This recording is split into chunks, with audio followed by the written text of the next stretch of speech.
Nós vamos conversar hoje a respeito do terceiro tema dos princípios básicos da doutrina espírita, que são aqueles temas que compõem um corpo de conhecimento que nos dá um entendimento mais amplo e conectado de tudo aquilo que o Espiritismo tem a nos oferecer. Muitas pessoas têm uma ideia equivocada, errônea, do que seja um espírito. Como se um espírito fosse algo de outro mundo. Não de outro mundo como sendo um outro planeta, mas um outro mundo como sendo do lado de lá. Como se fosse um fantasma.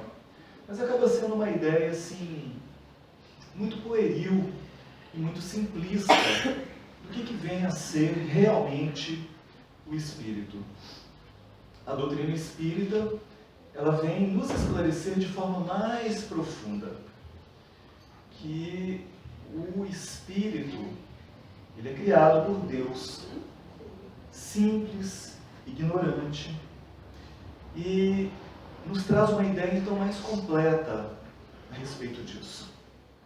A visão do mundo, ainda materialista, nos traz a ideia de que o mundo é somente aquele que vemos, que tocamos, que a vida existe enquanto existe vitalidade no corpo, porque a partir do momento que acontece a anóxia cerebral, a falta de oxigênio no cérebro, a pessoa perece, o seu corpo morre e a vida se extingue.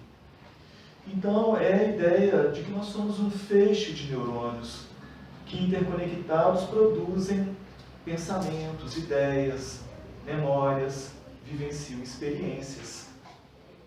Mas a questão é que as evidências, já há muito tempo da humanidade, nos têm informado de que as coisas não são bem assim. A despeito da ciência materialista do mundo ainda não admitir a imortalidade da alma e o ser imortal que nós somos, cabe ao Espiritismo combater e destruir essa ideia materialista. Porque a ideia materialista é uma ideia que fecham-se as possibilidades. É uma ideia de desânimo, de pessimismo. É uma ideia que faz com que as pessoas lidem com a vida de um modo mais egoísta. O materialismo reforça o egoísmo. Mas a concepção e a ideia de que nós somos seres imortais faz com que tenhamos também uma visão diferenciada da vida. E que por isso mesmo temos a possibilidade de lidar com as experiências da vida de um modo mais fecundo, mais produtivo, sabendo que nada está perdido, que as experiências que nós temos não se perdem, que ninguém perde um laço, um afeto, porque este alguém perdeu o seu corpo. Então, Allan Kardec, no Livro dos Espíritos, ele trabalhou com uma série de perguntas aos imortais. E os imortais, na questão de número 38, vêm falar que os espíritos são as inteligências que povoam o universo. Então, Deus é a inteligência suprema. Nós já tivemos a oportunidade de ver isso. Mas os espíritos que são suas obras, suas criações, são as inteligências que povoam o universo. Ou seja, a inteligência não é algo só da Terra, é antes de todo o universo. É algo muito mais comum do que podia se pensar até então. E Kardec, então, faz uma pergunta mais específica aos imortais. Na questão de número 76, ele pergunta: que definição se pode dar dos espíritos? Como é que a gente pode entender o que é um espírito, afinal? Pode-se dizer que os espíritos são os seres inteligentes da criação, povoam o universo fora do mundo material. Porque nós chamamos de espíritos aquela criatura destituída de um corpo material. Quando ela tem um corpo material, ela passa a ter um outro nome, uma outra designação. Porque nós também, que estamos encarnados, somos espíritos. numa experiência em um corpo de carne. Mas somos espíritos. Os espíritos são as almas dos homens que deixaram os seus corpos aqui na Terra. Mas eles continuam vivendo, existindo, as suas consciências se mantêm, suas memórias, suas lembranças, a sua inteligência. No entanto, eles não têm mais o corpo material que nós temos, mas eles têm um outro corpo de manifestação mais sutil. Então a ideia do espírito é a ideia daquela criatura que não está vinculada, neste momento, a um corpo material. Existem algumas ideias bastante incorretas que lidam com as possibilidades do espírito. Então, existe a ideia da doutrina panteísta. E o panteísmo ele tem uma ideia de que Deus é a grande totalidade, que periodicamente algumas partes de Deus se desprendem e vêm animar os corpos das pessoas, assumindo as personalidades e tudo. Mas que quando essas criaturas, após passarem por essas experiências, morrem, aquele espírito que animou aquele corpo, ele volta a se diluir nesse todo universal. Então, essa visão é uma visão que não é nada consoladora, porque é a visão de que você tem a consciência agora, mas a partir do momento que você morreu, você vai fazer parte de um todo diluído de Deus. Então essa individualidade deixa de existir, o que não condiz com as observações, com os relatos que nós temos encontrado de milhares de espíritos. Uma outra visão também equivocada é a visão da metempsicose. A visão da metempsicose é a visão de que é possível nascer, se você tiver uma reencarnação equivocada, no erro, no crime, como punição. Você vai nascer então em um corpo animal, inferior, limitado. Então, existem algumas visões equivocadas que estão associadas a determinadas experiências e tentativas de modo de entendimento. Mas então, coube ao Espiritismo trazer uma ideia mais fecunda, mais profunda. Nós somos espíritos imortais, ou seja, Deus é eterno, mas nós somos imortais. Deus existiu desde todas as épocas, eras, períodos, mas nós, criaturas humanas, tivemos um princípio. Então nós fomos criados, mas a partir do momento que fomos criados, nós não mais pereceremos. Teremos a vida eterna. Nós temos a vida eterna. Quer dizer que a vida, a partir do momento que ela é gerada, ela não cessa jamais. A vida espiritual. E nós somos seres espirituais. A possibilidade da vida na matéria é uma necessidade temporária, transitória, durante uma fase do nosso processo evolutivo. Então, o princípio espiritual ele vai surgir em outras formas, em outros reinos. Nós somente iremos designar com o nome de espírito a partir do momento que o ser adquire a razão. Quando entra na faixa de evolução humana, hominal.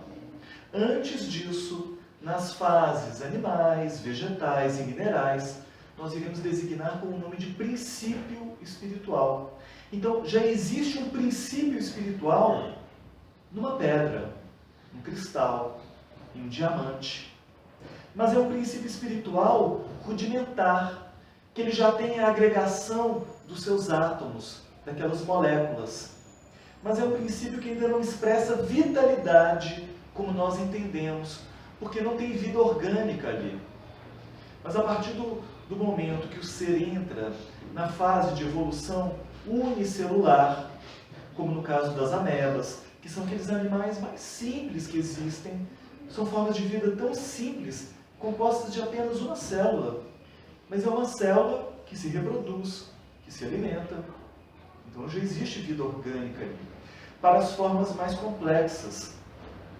que são pluricelulares, desde os organismos mais simples até os mais complexos, como no caso dos animais superiores.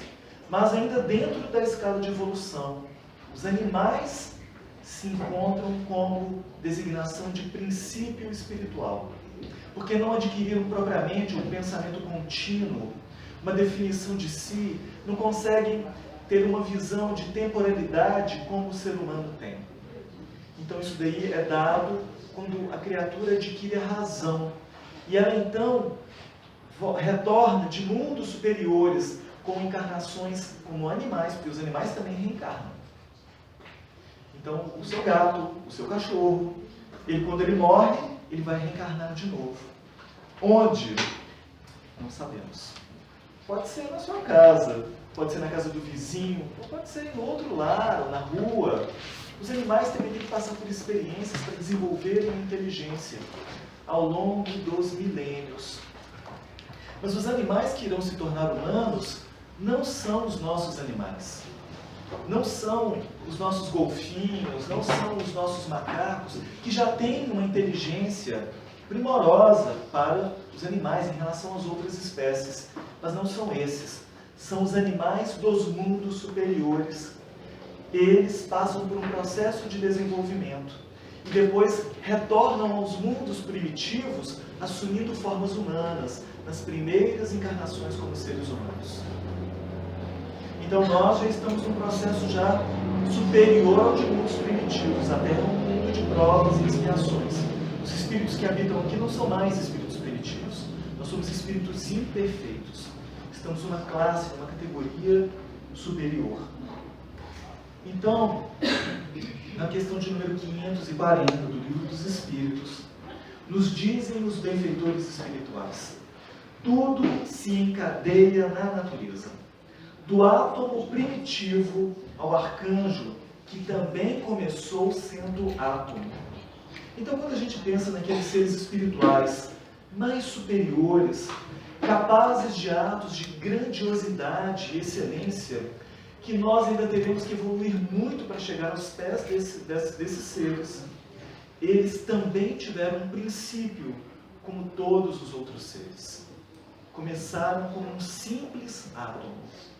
A vida inicia um átomo, que vai ganhando características, valores ao longo do tempo, das experiências, através das pressões, das temperaturas, dos atritos, dos desgastes e por aí vai. Então essas criaturas, que nós chamamos de seres eleitos de Deus, eles são simplesmente irmãos nossos que estão na vanguarda do conhecimento, na vanguarda da experiência humana e do desenvolvimento espiritual. São espíritos como nós, mas em um curso de evolução mais adiantado. Imagina uma criança que está no jardim. Ela está começando agora a ser alfabetizada, a ter contato com as letras, aprendendo a desenhar, adquirir a coordenação motora, que é o mínimo para começar a se expressar através da escrita e da leitura. Mas quando você vê alguém que deu conta de fazer um pós-doutorado, se nós levarmos em consideração apenas pelo viés acadêmico, quanta distância! Mas quem agora conseguiu um pós-doutorado é alguém que teve um início também da mesma forma como aquela criança. Então não é para se lamentar, olha que pena, é uma criança que está começando agora. Que pena, é um espírito primitivo. Não. Os espíritos, eles passam por processos de evolução naturais. Então não é de se lamentar nada. Esse processo é um processo natural para todos os seres. Todos nós iniciamos de forma simples, sem conhecimento. E todos nós teremos uma destinação, que é a perfeição. Todos os seres caminham para esta perfeição. E nesse sentido, Deus é justo, porque dá oportunidades equivalentes a todas as criaturas de adquirirem por caminhos próprios experiências peculiares, a gama de valores que nos tornarão um dia espíritos com um grau máximo de evolução dentro dessa escala espiritual que nós estaremos conversando. No livro No Mundo Maior, de André Luiz, no capítulo 4, o benfeitor nos diz: o princípio espiritual viajou do simples impulso para a irritabilidade, da irritabilidade para a sensação, da sensação para o instinto, do instinto para a razão. E nessa penosa romagem, inúmeros milênios decorreram sobre nós. Estamos em todas as épocas, abandonando esferas inferiores, a fim de escalar as superiores. Então, na atualidade do planeta Terra, pelo menos em termos materiais, é óbvio que do ponto de vista da inteligência, o ser humano está no ápice da evolução quando comparado com os nossos irmãos de outros reinos. Mas a evolução não para por aí. Nós ainda teremos outros processos evolutivos que nos colocarão em outros patamares que por agora a gente ainda não dá conta de compreender. Nós vamos adquirir corpos com capacidades que por agora a gente nem acreditaria que seria possível. Adquiriremos formas de locomoção, modos de raciocínio tão rápidos que a gente fala assim, mas isso aí não é possível. Sim, é possível no tempo certo, com as aquisições necessárias para isso. Então, ainda no livro No Mundo Maior, no capítulo 3, fala o benfeitor: a crisálida da consciência, que reside no cristal, a rolar na corrente do rio, aí se acha em processo liberatório. As árvores que por vezes se aprumam centenas de anos a suportar os golpes do inverno e acalantadas pelas carícias da primavera, estão conquistando a memória. A fêmea do tigre, lambendo os filhinhos recém-natos, aprende rudimentos do amor. O símio, guinchando, organiza a faculdade da palavra, desde a ameba, na água tépida do mar, até o homem, vimos lutando, aprendendo e selecionando invariavelmente. Então, em cada fase, em cada processo evolutivo, nós estamos dando abertura da aquisição de valores mais nobres daquela área. Cada busca que se faz é um princípio que se abre para desenvolvimentos mais amplos. Mas esse princípio espiritual, então, ele surge lá no mineral, no átomo, passando então pelos diversos reinos, e nós, por agora, estamos estagiando no reino hominal. Mas a evolução então não para, continua. Então, na questão de número 82 do Livro dos Espíritos, os imortais nos dizem que o espírito não é imaterial, ele é incorpóreo, de uma matéria quintessenciada, tão etérea, que não pode ser percebida pelos vossos sentidos. Então nós somos, enquanto estamos encarnados, seres trinos. Nós somos espíritos imortais, que temos um corpo espiritual, conhecido como perispírito, ou modelo organizador biológico, ou corpo fluídico, são diversos os nomes. E temos um corpo material. Somente é possível a ligação entre o espírito e um corpo material com esse intermediário, esse veículo intermediário que é o perispírito. Mas o espírito em si, que é a parte mais quintessenciada de nós que nós podemos pensar, ele ainda não é imaterial, porque imaterial significaria nada. Ele é feito de algo, mas é de algo tão sutil que a gente vai chamar de uma matéria quintessenciada, de um tipo de matéria que por agora a gente não dá conta de conceber, porque a gente chama matéria aquilo que é grosseiro aos nossos olhos, ao nosso toque. Apesar de que a ciência, na atualidade, já consegue verificar formas de matéria que não tem massa, que não tem carga elétrica, como no caso dos neutrinos, que são partículas que estão bombardeando a Terra incessantemente, inclusive agora, nos atravessando sem que a gente tenha consciência disso. mas que podem ser verificadas a grandes profundidades do planeta, utilizando-se de equipamentos para isso. Se for de outra forma, nós não conseguimos sequer verificar a existência dos neutrinos, mas já está comprovado. Existem então formas de expressão da matéria que por agora fogem ao nosso entendimento. Desculpa, é só porque quando eu comecei a ler, que eu pedi um pouco o chão, que eu trabalho com ciência. E hoje me tornei, né? Porque eles falam de coisas que hoje eu descobri. A física mesmo, não trabalha mais com matéria. O que a gente sente como materialidade é força eletrostática. Isso André Luiz, Emmanuel já falava isso em 1930. Já fala, exatamente. Fantástico. Quem dá conta de estudar os ensinamentos de André Luiz e de Emmanuel e trabalha com pesquisa, pode fazer pesquisa de vanguarda tranquilamente. É só procurar que vai achar. Eles não colam, é o que eu falei uma vez brincando, eles não colam. Exatamente. Isso.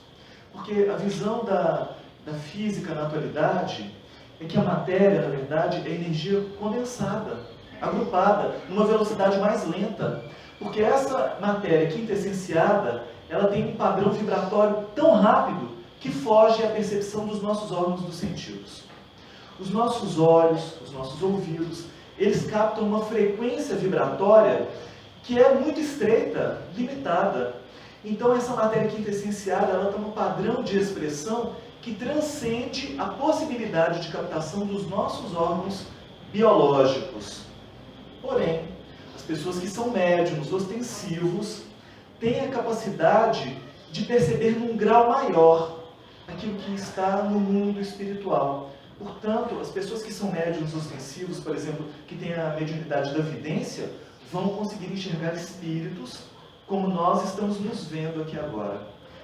Quem tem a mediunidade da audiência vai conseguir escutar aquilo que os espíritos dizem, como nós escutamos agora. A psicofonia é quando um espírito se vincula a um médium e ele fala através da boca do médium. É diferente. Mas na mediunidade de audiência não precisa de ninguém para que a pessoa escute. Ela vai escutar diretamente através do seu cérebro, não é pelo ouvido orgânico, mas ela escuta dentro de si de forma nítida.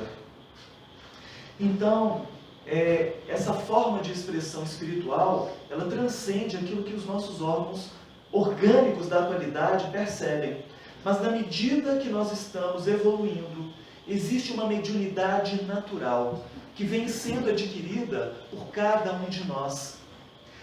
Cada vez mais é mais comum escutarmos as pessoas falando que veem espíritos, que escutam, que sentem, que percebem nas diversas religiões. Mesmo que se dê um nome diferente, a mediunidade. Mas a mediunidade está presente em todos nós. Pelo menos pela intuição. Mas cada vez mais de uma forma mais perceptível, mais concreta, mais palpável. Porque o ser humano está evoluindo. E quanto mais a gente evolui, mais sensibilidade a gente adquire. Porque evolução significa maior liberdade de percepção e de atuação. Estamos neste caminho. Cada vez mais teremos notícias a respeito das percepções das pessoas. Então os espíritos não tiveram um princípio, mas eles são imortais. Somos todos imortais. Então nós teremos um trabalho ao longo da eternidade. E o trabalho é de nos aproximarmos cada vez mais de Deus, da perfeição de Deus. Jesus é um espírito puro, mais do que puro. Jesus é um espírito crístico, que quando ele encarnou aqui no planeta, de tão perfeito que ele foi confundido com Deus. Porque Jesus é um espírito na vanguarda da evolução humana. E o que ele veio dizer é que todos nós seremos capazes de realizar aquilo tudo que ele fazia, e ainda mais, porque ele é capaz de fazer coisas que a gente nem tem ideia por enquanto. Porque esse grau de evolução de Jesus transcende a nossa compreensão por agora. Mas à medida que nós tivemos a vivência com Jesus, a encarnação dele nos deu dicas para compreendermos Deus. Por isso ele foi confundido com Deus, como se Deus estivesse encarnado através de Jesus. Não. Jesus é um espírito, mas um espírito de escola. É um espírito luminoso, um espírito crístico. É um espírito responsável por inúmeras almas é um espírito responsável pela evolução planetária no nosso orbe. Então, afinal de contas, onde vivem os espíritos? Quem assistiu a novela Viagem ficou maravilhado com aqueles gramados verdes, todo mundo de branco, crianças correndo. Nossa, o mundo espiritual é assim? Visão simplista. Mas quando mostrava o umbral, até que eles deram conta de se aproximar. Como é que é engraçado, né? Quando é daqui para baixo, a gente identifica fácil, se lembra bem, né? Mas quando é daqui para cima, a gente tem ideia de conceber as coisas. Então, o mundo espiritual, ele é repleto de esferas espirituais. Essas esferas espirituais têm gradação de densidade cada vez mais densas, quanto mais para dentro, cada vez mais sutis, quanto mais para fora. E dentro dessas esferas espirituais existem cidades, colônias, povoados, agrupamentos de espíritos. Ora, por que pensar se aqui na Terra a gente forma agrupamentos, nós criamos cidades, por que no plano espiritual a gente ia ficar todo mundo solto por aí, voando, tocando harpa sem fazer nada? É uma ideia um pouco equivocada, assim, simplista, que faz com que o raciocínio não concorde muito com isso. Na verdade, os espíritos nos dizem que a vida na Terra é uma cópia imperfeita do mundo espiritual. Platão, cerca de 2.500 anos atrás, ele quando narrou o mito da caverna, ele já dava essa ideia. A caverna, poderíamos fazer esse simbolismo, é o mundo material. Aquilo que nós enxergamos aqui são sombras daquilo que existe no mundo real, que é o mundo espiritual. Então nós estamos aqui nessa caverna, é a encarnação. A caverna tem o símbolo do útero, do receptáculo. Então nós tivemos, para poder nascer, tivemos que passar pelo útero. E estamos aqui agora, na caverna, vivenciando esse mundo de sombras, de pouca luz em termos de entendimento. Porque a desencarnação nos faculta um nível de compreensão muito mais amplo. Mas é o papel do Espiritismo nos trazer o conhecimento que tínhamos antes de reencarnar, para que possamos vivenciar agora, ainda na vida material, o nível de consciência que tínhamos antes, para termos uma possibilidade mais ampla de acerto, de desenvolvimento e de aproveitamento da própria vida. Então, existem logicamente mundos materiais e existem os mundos espirituais. Os mundos materiais são mundos semelhantes à Terra. São mundos preparados para a recepção de espíritos que têm a necessidade da reencarnação. A Terra é um mundo material. Mas mesmo vinculado à Terra, nós temos uma esfera espiritual, porque a vida espiritual ela transcende a vida material. Tudo aquilo que nós temos no mundo espiritual, nós encontraremos no mundo espiritual, mas mais. Tanto melhor quanto pior. Porque a forma de expressão material na Terra é uma forma de expressão mais limitada, tanto para o mal quanto para o bem. Mas aqui nós temos uma dica do que poderemos encontrar no mundo espiritual. Então o mundo espiritual ele é capaz de criar formas de moradia condizentes à evolução espiritual daquelas criaturas. Então quem teve a oportunidade de ler o livro Nosso Lar, tomou consciência do que é uma cidade no plano espiritual na região do umbral fino. Porque temos várias esferas. Então vamos lá, de dentro para fora. Nós temos a região dos abismos, que é uma região muito densa espiritualmente falando. Temos a região das trevas, temos a região do umbral grosso, que equivale em termos de circunferência onde nós estamos agora. Os encarnados, nós estamos pisando onde equivale a região do umbral grosso. No plano espiritual, a região do umbral grosso não é muito boa, não. Nós vamos falar mais sobre isso quando a gente for falar de plano espiritual. Nós temos a região do umbral médio, do umbral fino. O umbral fino é onde está nosso lar. O umbral fino já está na vanguarda em relação à Terra. Lá eles não têm problema de moradia, todo mundo tem moradia. Eles não têm problema de trabalho, todo mundo trabalha, de aprendizado, escola. Lá esses problemas de transporte, esses problemas básicos lá estão resolvidos. Aqui na Terra ainda não. Quando a Terra se tornar um mundo de regeneração, já vivenciando este mundo de regeneração, nosso padrão de referência é o de nosso lar.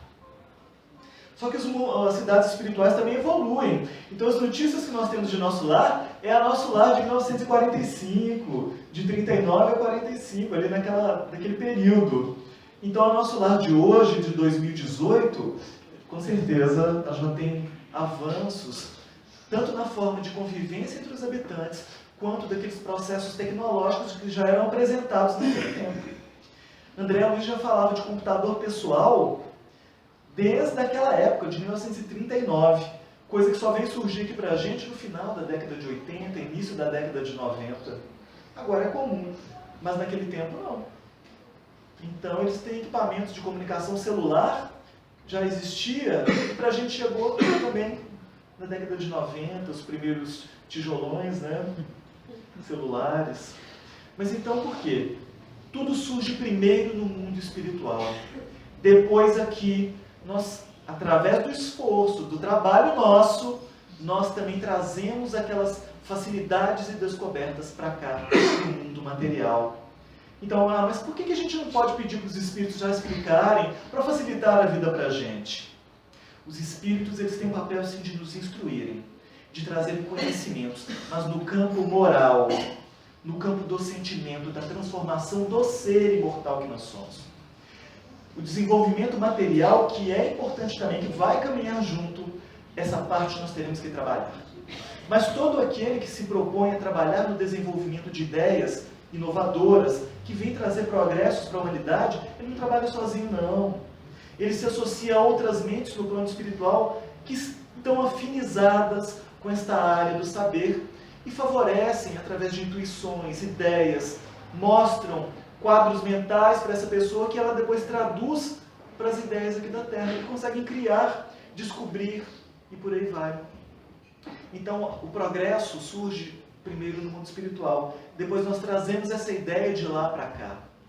Muitos espíritos de vanguarda reencarnam exatamente para isso, para trazer determinados conhecimentos de vanguarda. Os espíritos trazem livros que eles falam sobre isso. Então esses espíritos que vieram na vanguarda das grandes descobertas são espíritos missionários. Porque os missionários não são somente aqueles da área moral, o da área científica também, porque as leis divinas, elas são materiais e morais. Mas todas são leis divinas e todas têm a devida importância. E cada um de nós terá que, para se tornar um espírito superior, aprender sobre todas elas. Nós teremos que aprender física, biologia, química, assim como teremos que aprender os assuntos do coração. Teremos que aprender mais sobre nós mesmos, psicologia, autoconhecimento e por aí vai. Porque todos esses conhecimentos compõem o corpo evolutivo que farão de nós criaturas cada vez melhores. Então, os espíritos vivem em mundos materiais, em mundos espirituais. Então, Allan Kardec estuda no Livro dos Espíritos a respeito da escala espírita de evolução. E então ele fala o seguinte, que na verdade não existe uma classe que a gente possa dizer, porque são infinitas as possibilidades de evolução. Portanto, haveriam infinitas descrições para as evoluções.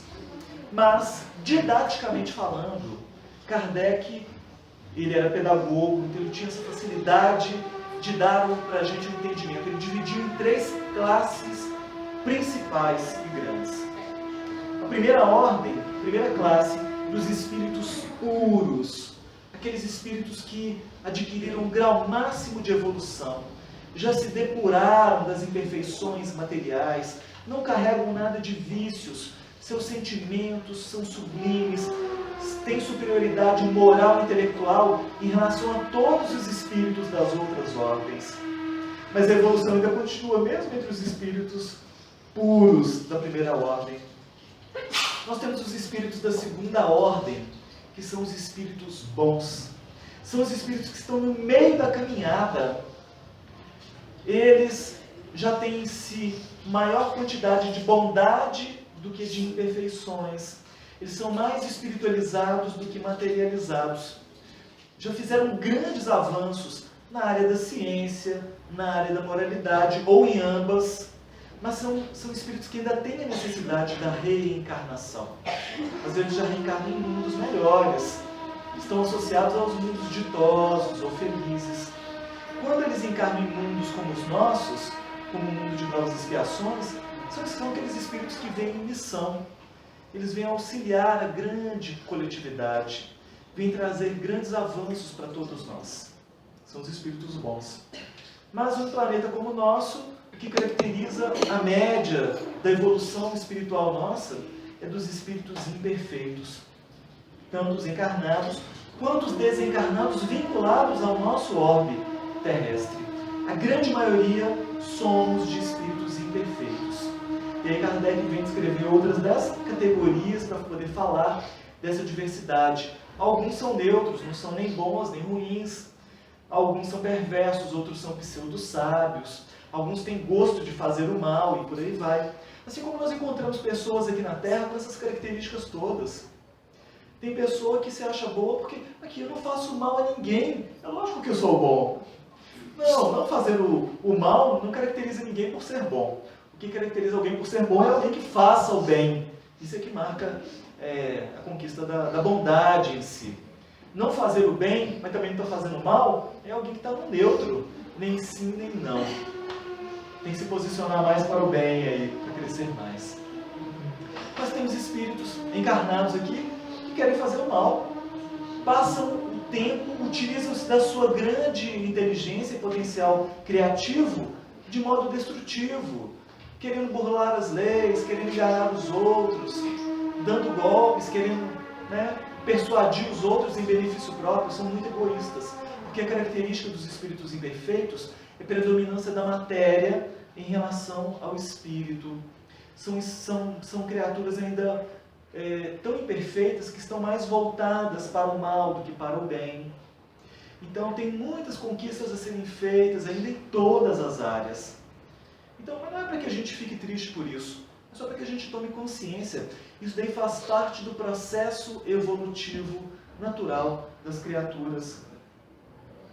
Então, no livro Evolução do Princípio Espiritual, de Durval Ciampone, ele traz um gráfico muito interessante para a gente, que fala exatamente disso. Quando a gente vê esse gráfico, a gente consegue entender esse processo de evolução espiritual, esse processo do espírito.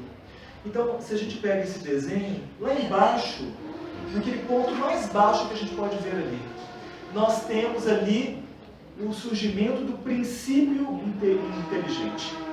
Ele surgiu ali. Então, são os reinos inferiores, que começam ali do mais básico, está no mineral, está no átomo, é aquilo que nós vimos. Mas à medida que ele vai crescendo, evoluindo, nessa parte mais baixa, nós temos ali os reinos inferiores. Então são os animais irracionais, é o vegetal, é o mineral. Então vocês estão vendo essa parte marrom? Essa parte marrom é a predominância da natureza material. Aquela parte azul é a predominância da natureza espiritual.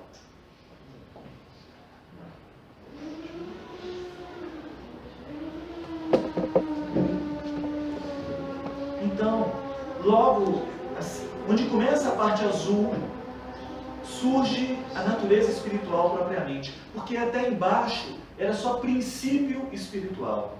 O espírito ele começa onde começa aquele pontinho azul ali, a primeira parte azul, fininha. Então, vocês conseguem perceber no reino nominal, essa parte de baixo, pouco azul e muito marrom. Muita predominância da matéria, pouca predominância das características espirituais.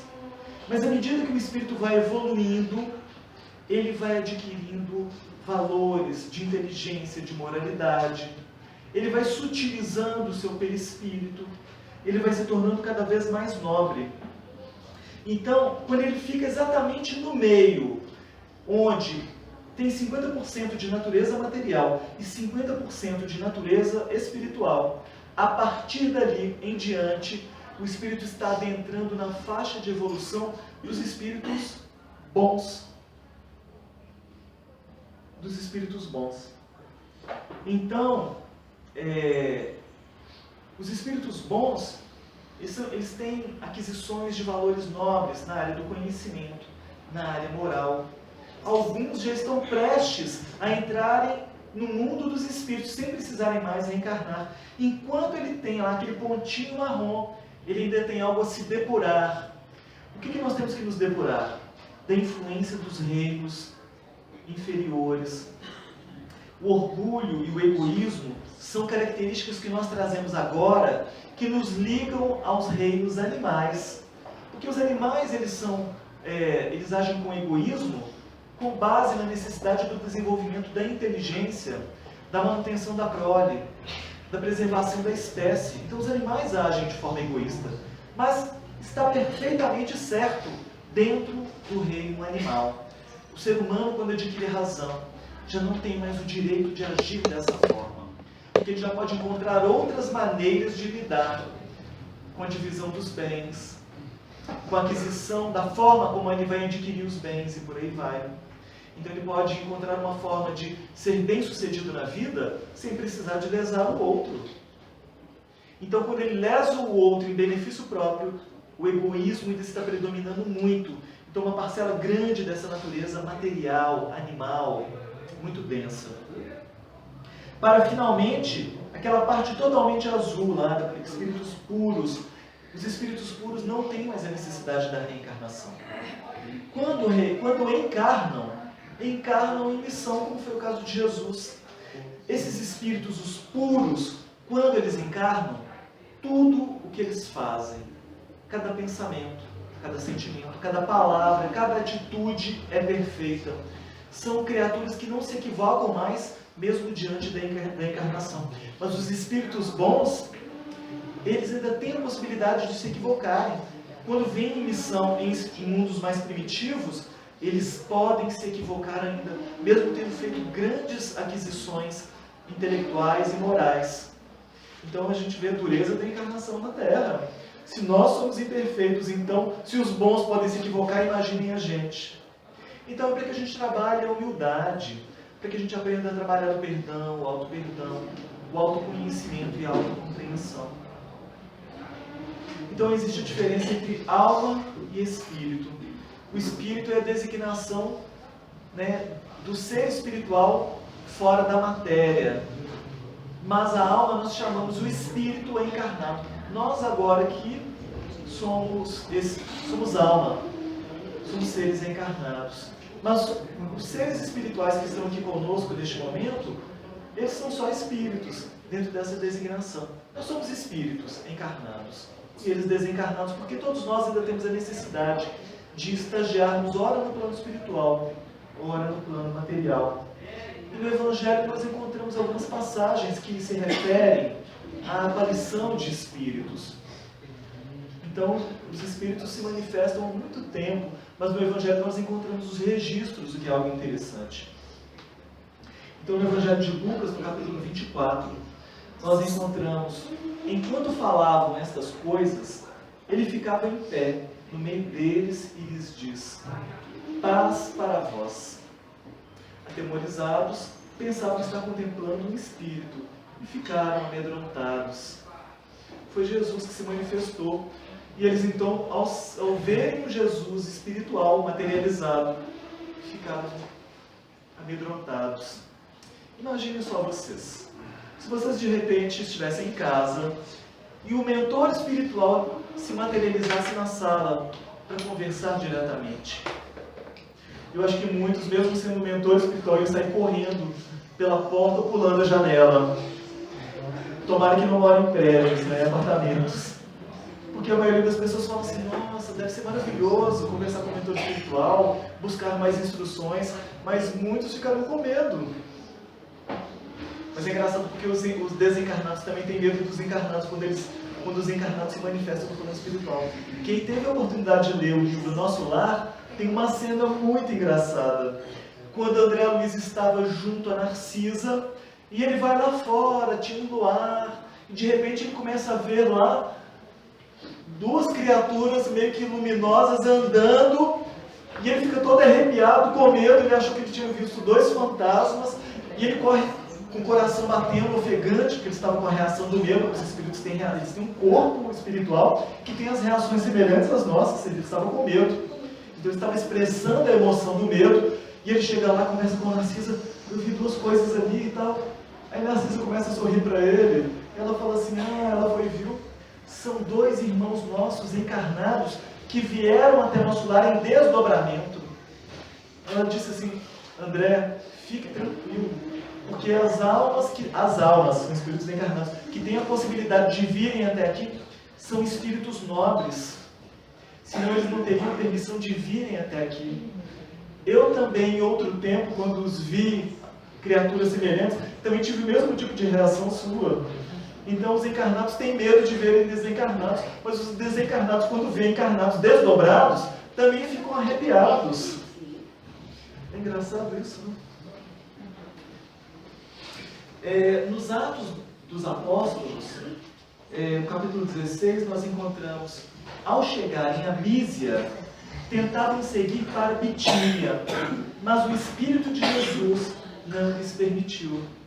Então Jesus apareceu a eles e disse que não era para ir. Não era para ir. Então olha só, mais uma aparição de Jesus.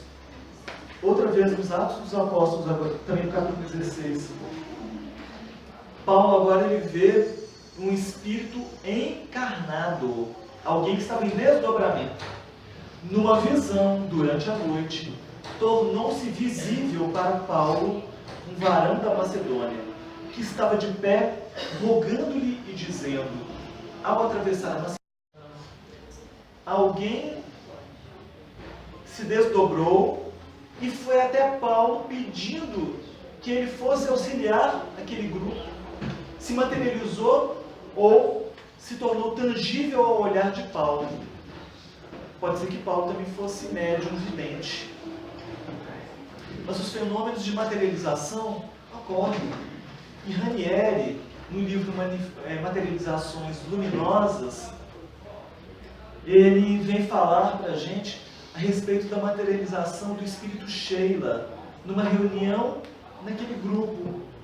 Estavam reunidos ali para a reunião, quando eles viram uma luz começar a se materializar. E se materializou numa jovem que tinha duas tranças, loira, muito bonita, e que, como que se tivesse uma fonte de luz que saía dela. Ela irradiava luz de tal forma que o ambiente era a noite, o ambiente estava escuro e todos puderam se ver por causa da irradiação luminosa dela. Então, ela, materializada, conversou com eles, pregou, ensinou, assentou-se junto deles, pegou um banco que estava lá, um banco de piano, porque tinha um piano na sala, colocou no meio, ela se assentou, cruzou as pernas, conversou com eles e depois ela se dissipou ao olhar de todos. Foi uma materialização luminosa, literalmente. Sheila, ela foi uma enfermeira na Segunda Guerra Mundial, durante o período da Segunda Guerra Mundial. Trabalhadora do bem desde há muito tempo. É um espírito de escola. Então deve ser uma experiência maravilhosa para quem teve a oportunidade, quem tem a oportunidade de participar, de ver um espírito se tornar tangível, visível aos olhos materiais. Então, os espíritos somos nós, enquanto estamos na matéria. Perdemos o corpo, continuamos com a nossa consciência, a nossa individualidade. Vamos refletir sobre isso, porque nós somos seres espirituais. Muita paz para todos, fiquem com Deus. Até o nosso próximo encontro.